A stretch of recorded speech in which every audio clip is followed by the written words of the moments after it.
করার আছে। অনেক কিছু করার আছে মানে? বাড়ার বেলার কি বা করবো? ভোদা কালকে সারা রাত না ঘুমিয়ে শুধু গার পাটিয়ে খুঁজিয়ে বেরিয়েছি। আর লেওরা এখন বেলা বাজে 11টা, এখনো পেটে কিছু বললো না। এইভাবে কি বালছিরে কিছু করবো নাকি? দাদু, ও দাদু। নে, এই বিপদের সময় আবার কে এলো রে? দেখ তো গিয়ে কে ডাকছে।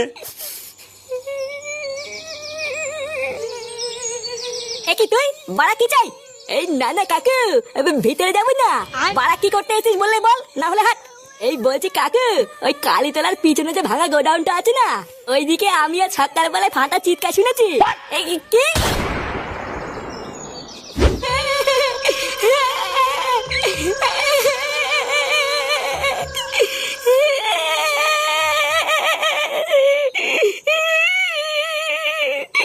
এ পটলা, হ্যাঁ গুরু।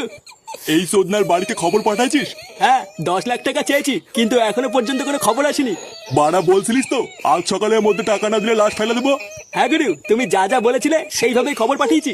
ও, এখনো যখন কোনো খবর আসে নাই, তার মানে ওরা ভাবছে আমরা ওদের সাথে মজা করছি।